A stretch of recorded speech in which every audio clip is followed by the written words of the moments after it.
Bienvenidos a el programa en tiempos de COVID. Estamos orgullosos esta mañana de estar con el maestro Alberto Aziz Nassif, uno de los especialistas en muchos temas, pero en esta contienda electoral, el día martes 13, ¿qué día, maestro Aziz Nassif? Dicen que es un día catastrófico el martes 13.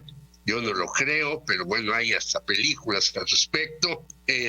Usted escribió un artículo que me parece muy ponderado sobre esta disputa que hay entre dos frentes, la 4T y el agrupamiento Va por México, que está encabezado básicamente por el PRI, el PAN, el PRD, pero también muy aupado por diferentes organismos empresariales. Y usted señalaba ahí, pues, cómo esta polarización puede traer diferentes escenarios. Si nos quisiera usted hacer una síntesis de ese artículo para de ahí partir a otras cuestiones y ver quizás al final algo que ya sabemos que en ese momento todavía estaba en el tintero, que los señores Félix Salgado Macedonio y Raúl Morón no podrán ser candidatos de Morena por Guerrero y por Michoacán respectivamente. Pero empecemos con esta polarización que usted hace una ponderación,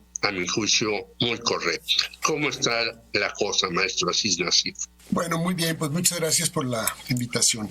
La tesis del artículo es que a partir del 2018 cambia la conformación, digamos, de lo que era el sistema de partidos. Hay un realineamiento político muy importante y surge, digamos, una nueva fuerza dominante en el escenario, que es Morena, que se convierte, digamos, en el gobierno de la 4T. Y en estos casi 3 años, digamos, desde la elección del 2018, lo que se ha venido generando, pues es una suerte como de polarización en el país, mediante la cual se han conformado dos grandes bloques. Uno que es en favor, pues, de la 4T, el gobierno y su partido, que están impulsando este proyecto, y un bloque opositor que de alguna manera ha ido posicionándose en contra. Estos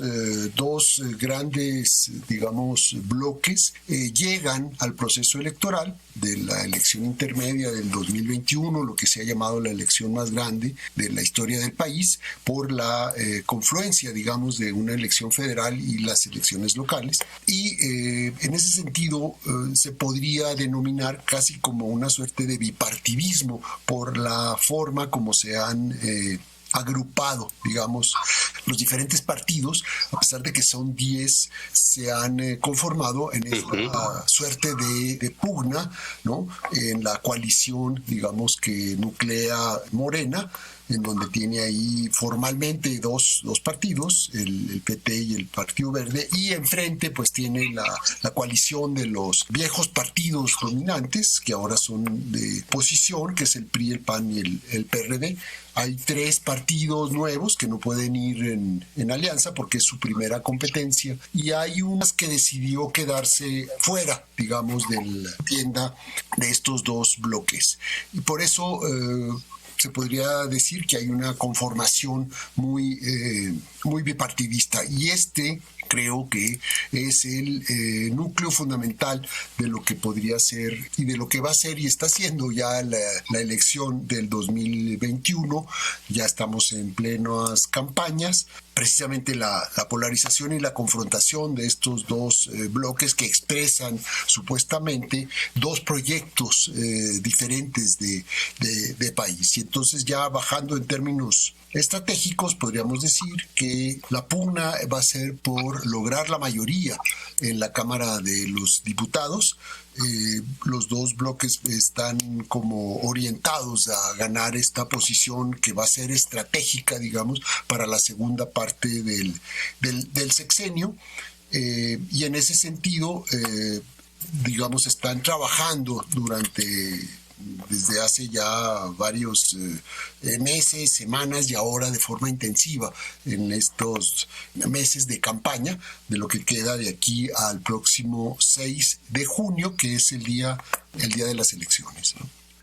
Yo leía en el periódico donde usted escribe, el Universal, un artículo de un analista, Mario Maldonado, que decía que hubo una reunión de 12 organismos empresariales, financieros, bancarios, ¿verdad? Y todos decían que iba a tener mayoría Morena. Sin embargo, ellos decían que no iba a tener la mayoría que tuvo antes con López Obrador, pero que pues habría que tomar sus previsiones y marchar junto con Morena, más que enfrentársele después de las elecciones. Ahora sabemos por un señor Gustavo de Hoyos que dijo en un momento dado, pues algunos diputados que vemos que puedan triunfar les daremos hasta 50 millones de pesos. Ante lo que el INE no dijo nada al respecto. Me parece raro porque pues no puede haber financiamiento privado. Pero bueno, dejemos esa. Sin embargo, casi todo el mundo dice, va a triunfar Morena, pero no con la cantidad de votos ni con la cantidad de diputados que se necesita para impulsar la 4T. ¿Usted cómo ve el panorama y qué tendría que hacer, digamos, la 4T si no puede impulsar una serie de medidas, la industria eléctrica, la ley de hidrocarburos y otras que están siendo muy cuestionadas, no solamente por el capital nacional, sino extranjero? ¿Qué diría usted, maestro Aziz Nasif? Yo creo que en efecto lo que tenemos ahorita pues son algunas mediciones y creo que estas mediciones que son encuestas, digamos, sobre intención de voto, van a presentarnos pues diferentes posibilidades. Me parece que hay algunos acercamientos que hablan, pero son acercamientos, son ejercicios con cierto margen de error, en donde sí se ve un escenario que pueda de alguna manera llevar a Morena a ratificar su mayoría, ya dependiendo un poco de cómo quede el conjunto, digamos, de la votación, para ver qué tipo de mayoría es decir, si es una mayoría absoluta de 50+1, si es una mayoría constitucional de las 2/3 partes.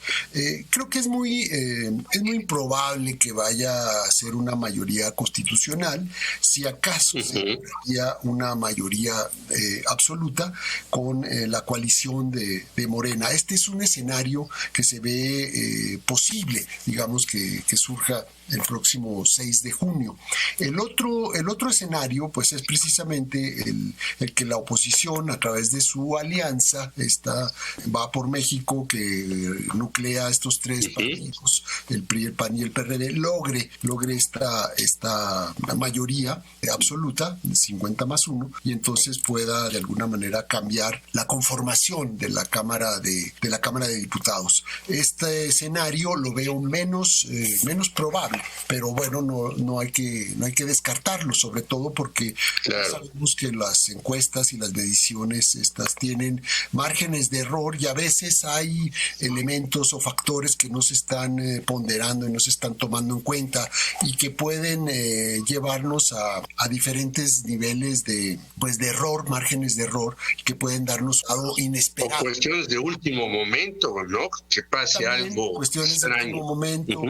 Que tiene que ver con los niveles de participación ciudadana que vaya a haber ese día, en ese momento. Vamos a ver cómo afecta la cuestión de la violencia, la misma pandemia.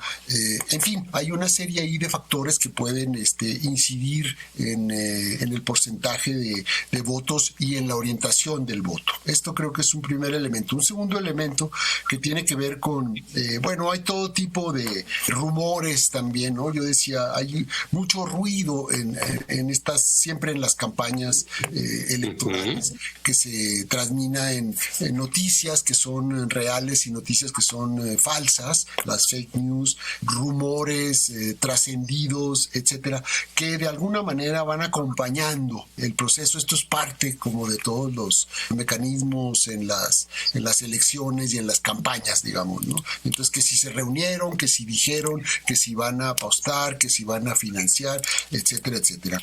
Lo que sí creo que es muy importante y ojalá se realice, me parece que en la segunda parte del sexenio que se gobernará con el resultado del 6 de junio tendría dentro de la agenda legislativa un tema muy, muy trascendente que me parece que sería fundamental y que se llevará a cabo ya sea que gane Morena la mayoría o que gane la oposición la mayoría, y que tiene que ver con la reforma fiscal, una reforma fiscal que se dijo desde este gobierno que no se llevaría a cabo en los primeros 3 años, sino hasta después. Y creo que esta sería uno de los proyectos importantes que de todas maneras, independientemente de cómo quede la Cámara de Diputados, se tendría que negociar con todos los grupos parlamentarios para sacar una reforma por consenso y que hubiera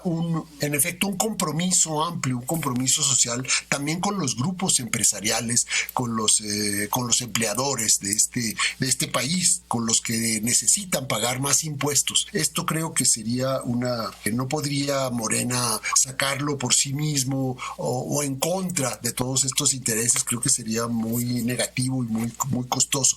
Tendría que ser un gran acuerdo político y social con todos los sectores involucrados e interesados en el tema fiscal, porque es una realidad que México está con una necesita el gobierno muy, muy baja históricamente, y que para las necesidades del Estado, para la educación, el sistema de salud, la seguridad, etcétera. ¿Y usted cree que el ejemplo de Joe Biden, en donde va a aumentar los impuestos, y ya 2 personajes importantes, JP Morgan y Jeff Bezos, dijeron adelante que aumente los impuestos a las empresas, el señor Joe Biden, nosotros vamos a contribuir? ¿Usted piensa que en México tengamos este tipo de clase empresarial? Pues eso sí no lo sé, porque no he escuchado todavía a ningún gran empresario decir como sucedió allá alguna vez en Estados Unidos, en efecto, grandes empresarios que empezaron a decir, pues sí, hagan la reforma porque realmente pagamos muy poco. Y precisamente lo que hizo el gobierno de Trump, el anterior gobierno en Estados Unidos, fue bajar los impuestos, al contrario, ¿no? Los republicanos siempre bajan los impuestos, Reagan lo hizo, Trump lo repitió, y los demócratas llegan a corregir la plana, y ahora el presidente Biden pues está presentando un proyecto para incrementar los impuestos. Yo creo que aquí en México necesitaríamos en efecto esta reforma de una manera muy, muy importante. Yo creo que lo que quiso hacer el presidente López Obrador fue mostrar como una bandera de su gobierno que iba a ser un gobierno muy austero, que iba a recortar todo lo que según él, sus criterios, sobraba, los lujos, los excesos, grandes salarios, etcétera, etcétera. Yo creo que demostró que también puede presionar, digamos, a los grandes empresarios pagadores de impuestos a que lo hagan, a que paguen impuestos.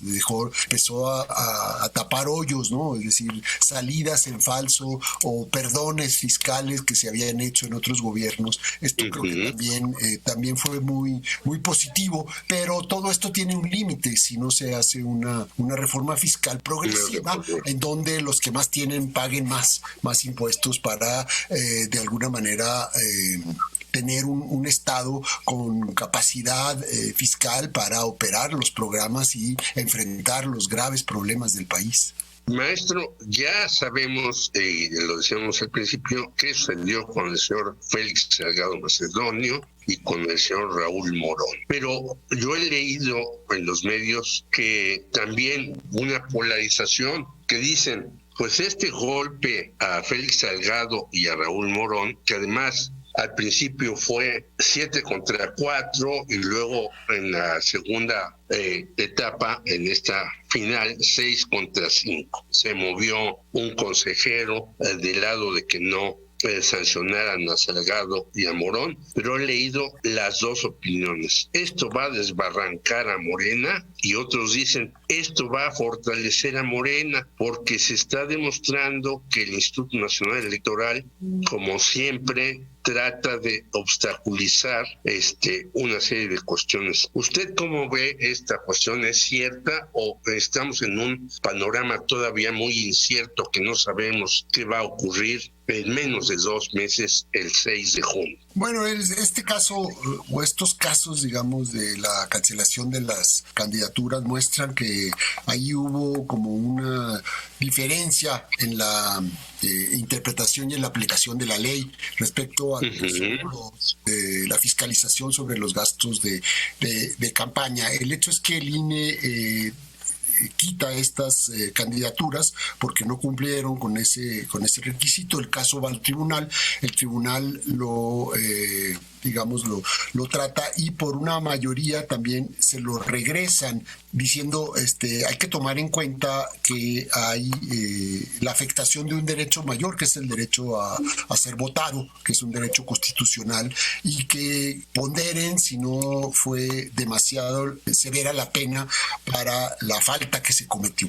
Me da la impresión de que este fue un poco el debate que se llevó a cabo en la sesión del INE, en donde en efecto quedó ganó por la mínima, es decir, fue 6 contra 5. De los consejeros o consejeras hubieran votado en contra de ese proyecto, pues le hubieran regresado las candidaturas a Salgado Macedonio y a Morón.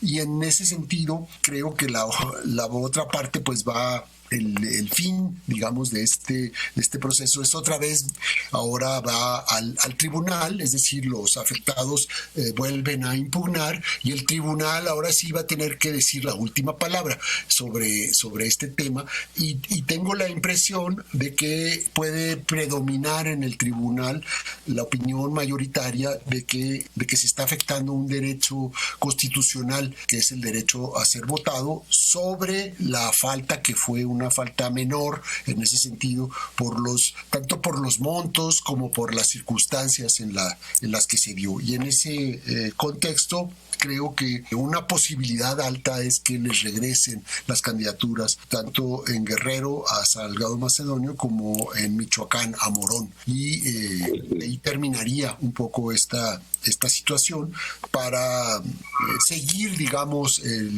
tanto el INE como el tribunal, pues arbitrando lo que falta de la campaña y de la elección misma, ¿no? Que todavía estamos en pleno proceso electoral. Entonces, sobre un balance así, decir ganó, perdió, se debilitó, se fortaleció. Bueno, pues creo que el INE mostró que en efecto hay diferentes criterios que en su órgano de dirección máximo, que es el Consejo General, los mismos consejeros están divididos, tienen una opinión diferente. Esto suele pasar en muchas de las votaciones importantes.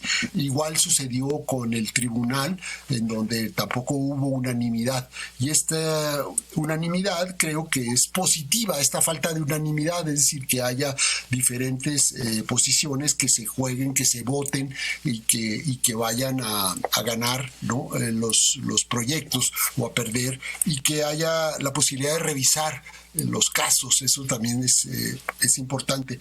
A veces es preocupante que las resoluciones del tribunal sean en última instancia, es decir, que no haya nadie por encima de ellos que pueda revisar algunos, porque cometen errores o cometen fallos, y entonces que no se pueda tampoco revisar. Creo que esto es algo que debería modificarse en la arquitectura institucional de estos organismos. Entonces, este gran debate que hemos estado viviendo en los últimos días, sobre todo por estas candidaturas, fortalecerá la democracia, es decir, le abrirá los ojos a muchos para que pues participen, porque a veces, aunque hay debates muy serios y muy de fondo, pues mucha gente está ajena de este tipo de cuestiones. ¿Usted cree que la votación podrá ser una votación, no obviamente como fue la presidencial, pero sí una votación quizás un poco más nutrida que las intermedias? Me parece que sí, que hay todos hemos visto en elecciones anteriores que las intermedias siempre baja la participación respecto a la anterior, a la presidencial, porque es una elección, generalmente era una elección que tenía algunas elecciones locales, pero fundamentalmente se concentraba en la Cámara de Diputados, en lo federal. Y la figura del diputado como tal, que puede ser muy importante estratégicamente como parte del poder legislativo del país, no es tan importante porque está relativamente lejano del ciudadano. Sin embargo, ahora lo que tenemos es que hay elecciones locales en casi todo el país y estas 15 gobernaturas me parece que van a subir de nueva cuenta la participación electoral. Yo eso es lo que esperaría, que por lo menos se mantuviera a niveles cercanos a lo que fue en 2018 la participación electoral, porque está animada, digamos, por una serie de procesos locales en todo el país. Y esto me parece que sí, a la gente le importa quién va a ser su presidente municipal, quién va a ser su gobernador. Esto creo que va a fortalecer la participación. Pero bueno, puedo estar equivocado y podremos ver dentro de unas semanas que la participación no subió, sino que volvió a bajar, ¿no? Pero bueno, esto es una mera especulación, es una hipótesis nada más. No, es importante, estoy totalmente de acuerdo con usted, no somos ni magos, ni alquimistas, ni nada, e incluso las encuestas muchas veces fallan tremendamente, no solamente en México, sino en otras partes, pero la opinión que nos da es muy respetable por tantos años de análisis y le agradecemos mucho su participación en Radio Educación en tiempos de COVID. Muchísimas gracias, maestro Alberto Asís Nasif, por su participación. Hasta luego, buenos días, que esté muy bien.